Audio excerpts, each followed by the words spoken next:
Hello and welcome back to Mom's Maths and Manuscripts. Our episode today is a little continuation of a solo episode that I recorded at the beginning of this year in January. We are going to talk about goals again. And it's particularly timely because I'm recording this a few days after spring equinox. And if you've been around, if you know me, if you've seen my content previously, you know that I love this seasonal traditions and transitions. I love equinoxes and solstices because I truly feel how my energy is changing with the seasons. And the more in tune I am with myself, the more time I allow myself for reflecting and kind of aligning myself with the seasonal shifts, the more I notice that actually, yes, my energy follows these patterns throughout the year. And it is difficult for us to notice. We do live in a disconnect from nature, but in the end, we're still animals. We're still going to be affected by the amount of light that we get. We're going to be affected by the temperature. And, everything that is going on in nature is going to be reflected to some extent in our energy. Maybe you've noticed this in yourself. Maybe you never slow down enough to pay attention. But this is my invitation to you to maybe pause, reflect a little bit, think about how you are in winter, how you are in spring. Do you notice the transition? Do you notice the change? And from there, we can move on. I also really like to use these seasonal transitions, these milestones throughout the year to reflect on my goals.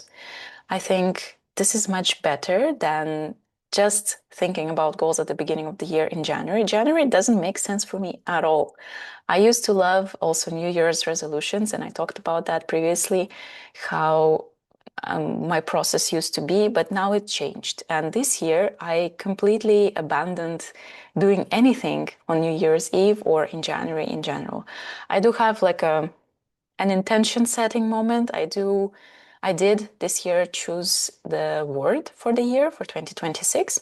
But in general, I decided to keep all the dreaming and goal setting and everything for now, for spring, because this feels much more like a new year than January did. The energy of spring is also uplifting my energy, my level of feeling awake and alert and excited and passionate. And I feel like I need to ride this wave, if I want to be really truly focused, if I want to be truly excited, if I want to work hard, now is the moment, now is the season. So January didn't make much sense because I was still kind of hibernating and I wanted to crawl into my little burrow and just hide away and be with my family and be in a more mode of rest and reflection and this kind of things, not new dreams or plans or goals that I was envisioning for myself. So I do this kind of quarterly reviews, and my husband is always laughing at me because I'm bringing corporate speak into our life. But I do think that it's important to have a look at your goals quarterly, and these seasonal shifts are more or less aligned with quarters. So it does give this natural milestone to pause and to think and to reflect. And my process is always the same. I am thinking about the previous season. I'm thinking about what stays in terms of habits, in terms of kind of patterns and reactions, responses to certain things. I'm thinking about what goes. I'm thinking about what I need to shed, what I need to let go of. And I am setting an intention. I'm setting kind of a direction for myself to move towards in this season, in this quarter. And this intention is kind of like a guiding light that is going to then inform everything else. And it's the same way with my yearly intention, with my word of the year. It does inform everything else. But the problem with New Year's resolutions and kind of setting goals on New Year is that it's too long of a timeline. And your brain is just going to go like, boring. I'm going to focus on something else because there is still a lot of time. And we can always pick this goal back up in X months' time. You never do, right? So for that reason, there is a day that's, I think, 19th of January where New Year's resolutions go to die.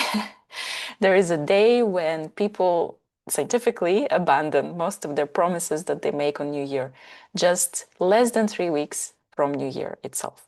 That's why I think looking at your year split in 4 chunks, in 4 seasons, is much more helpful because 90-ish days is a much shorter timeline, and you get a bit of urgency, you get a bit more motivation from urgency. And it's also allowing you to look repeatedly on what's working, what's not working, and it gives your brain feedback, and your brain learns from there and changes more than if you just have a goal for a year and then you remember about it in like mid-November and you're like, oh, I haven't done anything, which is what usually happens with yearly goals, or often happens with yearly goals. So, as I said, even though my husband says that I'm bringing quarterly reviews and corporate talk, quote unquote, from corporations I never worked at, never worked in corporate, into our personal life, and he hates it. I do think that it's not about like performance review, and it's not about assigning some like value to how you've been performing in the last quarter. It's more about awareness and reflection, and just this moments of pause where you can look back, reassess, and push yourself forward as well. Because again, if you are looking at the yearly timeline, it's going to be much more vague, and you don't have these moments of reflection likely built in. So you're going to coast through until October, November, maybe even December, and then be like, oh, I'm panicking now because I haven't achieved anything. It is a feedback loop. And it's also a chance, since I'm thinking about it less in kind of business quarters and more in seasons, it's also a chance to really pay attention to your energy.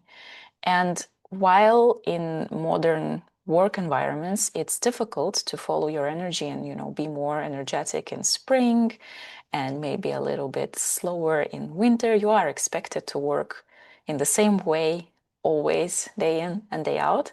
It is beneficial for you personally to notice and see maybe small ways that are going to be unique to you and your situation, that you are going to adjust your pace to your energy, be it seasonal, be it monthly for women, be it maybe daily rhythms as well. Some of us are better suited for focused work in the morning. Some of us are more focused and motivated in the afternoon. It's different for everybody. So it is important that you know these things about yourself so that you can align in work and in life to an extent that is possible for you. You can say, of course, you're self-employed, you can plan for that, and you can do whatever you want in your business so you can align yourself with the seasons.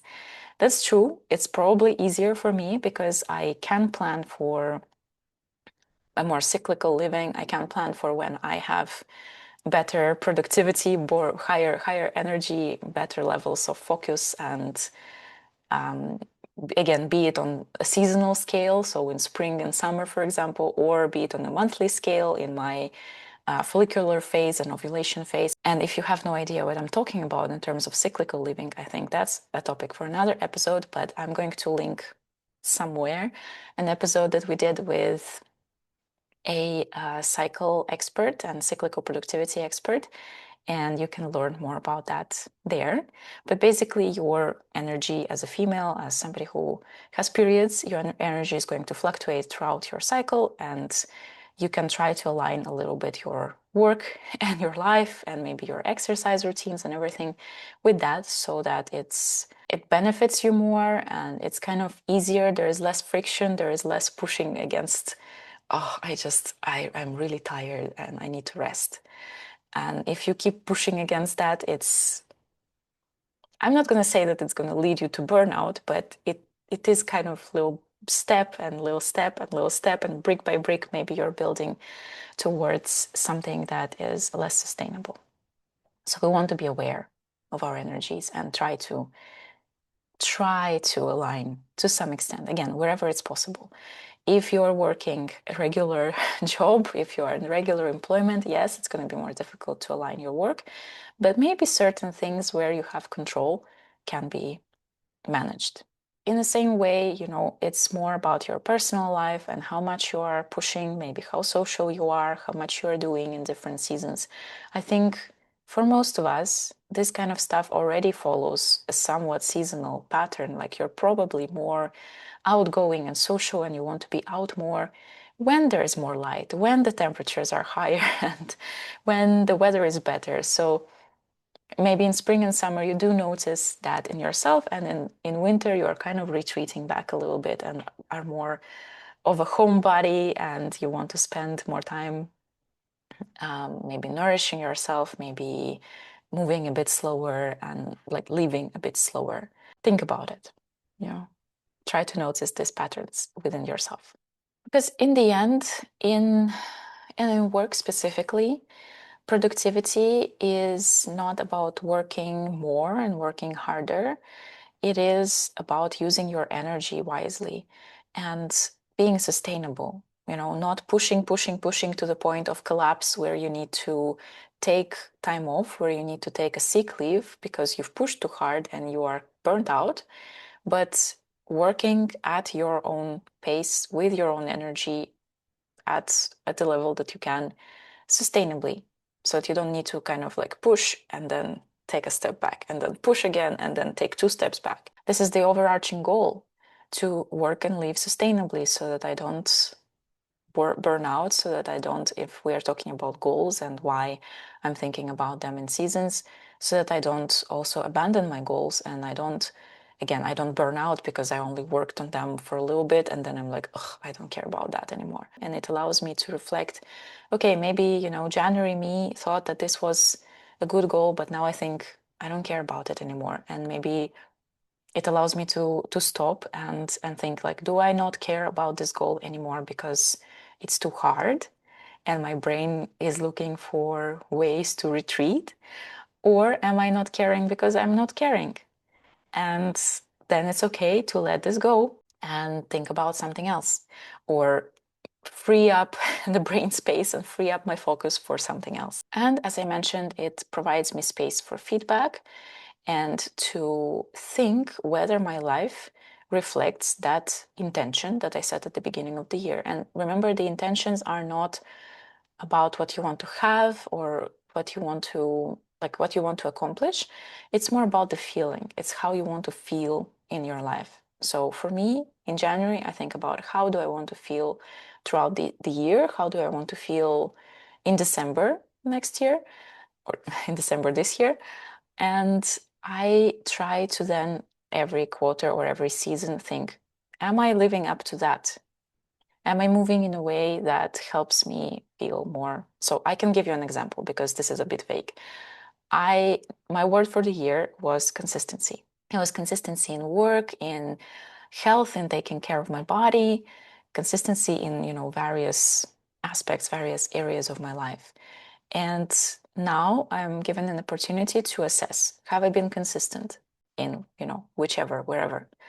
Have I been consistent in growing my business? Have I been consistent in exercising, taking care of my body, eating healthy? Where was I lacking? Where was I not living up to this intention, to this kind of guiding light that I set for myself? And then I can reassess. And for example, for me personally, I know that in the first quarter, I am actually quite happy with how I was in my work, how I was showing up for my business, but I'm not happy for how I was showing up for my body. So I do have I do have a regular exercise session in my calendar, and I was abandoning those exercise sessions for the sake of work more often than I'd like to admit. So this time, this season, I'm like, okay, I'm not happy with that. I was not taking care of my body in the same way and to the same extent that I wanted to. Where can I change the way I behave? Where can I put more importance to exercise and to my physical health, and how? And so that might include, communications with my husband and being like, okay, I need this time on the weekend, or I need this time in the evening instead of the morning, for example. I am going to do it then, and you need to support me and you need to kind of contain this and maybe remind me from time to time that I need to do this. It might be just yeah, just changing the time of the day that I'm doing that, because maybe in the morning it's a bit more difficult for me and it's easier in the afternoon. Maybe I need to be more open to exercising with my son around me, which I was a little bit reluctant to do, but actually he really enjoys seeing that. He enjoys seeing his dad exercising. He enjoys seeing me exercising. He's always like, oh, mama is going to do sport. Mama is going to do yoga. And this is lovely. I think it's going to give him a good example. And I think it's also really fun for me and for him to do it together. So I'm going to do it more with him around me without caring that, okay, he needs to be occupied or I need to be playing with him all the time instead of doing sports. And that puts less pressure on myself and just gives me more time to do that and to prioritize that. And I think one other thing with this particular example that is worth mentioning is that it's also about your identity. And for me, I guess I've been working on my identity as, okay, I'm self-employed, I'm running a business, I need to be kind of business minded and with this identity of a business owner. But I am also, okay, I need to catch my train of thought. Give me a second. Okay, I also need to rewire a little bit that identity and kind of create in my head the identity of somebody who exercises, the identity of somebody who regularly lifts weights and and trains and really takes care of the physical health much more than I used to before. And this identity, like I never had it since childhood. I never really had the identity of somebody who moves their body regularly. And neither did my parents. Okay, maybe my dad, yes, but my mom, no. So I didn't really have this good example in front of my eyes, and I need to put a little bit of work into changing that. And this quarterly pauses, quarterly reviews allow me to look at that and be like, okay, this is what I need to do. I also need to work a little bit on this, on what's going on in my brain, on what's going on with my identity, the way I see myself. I need to be shifting my mindset from I'm somebody who's lazy and a couch potato to I'm somebody who moves their body. I'm somebody who exercises. I'm somebody who moves with joy and not because I'm punishing myself for eating something that I shouldn't be, but because I feel joy of movement. And when I'm only thinking about yearly resolutions, New Year's resolutions, January goals, I am much more prone to just think in a way of, I need to lose this many kilos, or I need to achieve this muscle percentage, or whatever. And again, then I don't do anything because it's not about my identity, it's not about my um, daily and weekly habits. It's more about this kind of vague yearly situation, this kind of milestone that I need to arrive at without me thinking about, well, what are the step-by-step things that I need to do? What is the pathway for me to get there? And again, this like the way of thinking about goals in seasons or quarters allows me to be much more focused on the actual stepping stones towards the big goal. And also I'm when I'm thinking about it in seasons, I'm not that focused, at least this is my tendency, I'm not that focused on, okay, losing kilograms or whatever. It's more about, it becomes more about daily things, daily habits, little things that I can do, walk a little bit more steps, or again, reconnect with my yoga practice or dance more often. It's not about the um, destination, much more about the journey. And to give you another example, so maybe less physical and more mental, more like work related. If I'm thinking about goals in a yearly manner, I tend to think, let's say, I want to be more confident this year. If we're splitting that into quarters, you can assign a specific focus for a quarter. So for instance, I'm focusing on showing up more on social media for my business, for my work. And I need to work on my camera confidence. I need to work on how I show up, without this frenetic energy or without re-recording myself multiple times, without multiple takes. I'm going to just show up and record. And for that, I need to, work on that. So I set myself a quarterly goal of recording more this kind of talking head solo videos where I'm not talking to somebody, because that is also a little bit of a way for me to hide, but where I'm talking just by myself, either for Instagram, for Reels, or for the podcast as well. So more solo episodes, because I need to learn the camera confidence and I need to learn also the talking aspect of it. So speaking with more conviction, speaking with more confidence, speaking with more clarity, which I think is missing in the podcast. And I am, believe it or not, working on that. I'm gonna get there. And again, if I am thinking about it in a yearly stretch, I'm gonna be just, I will become more confident somehow. If I'm thinking about it in quarterly stretches, if I'm thinking about it in seasons, I'm going to be much more prone to setting actual milestones, like this number of solo episodes for the podcast and this number of solo talking head videos for my Instagram per week. And try to challenge myself to do it in one take, try to challenge myself to stop saying and buffer in front of the camera, try to challenge myself to not edit certain things and just put it out there into the world without any editing and without attaching my value to that.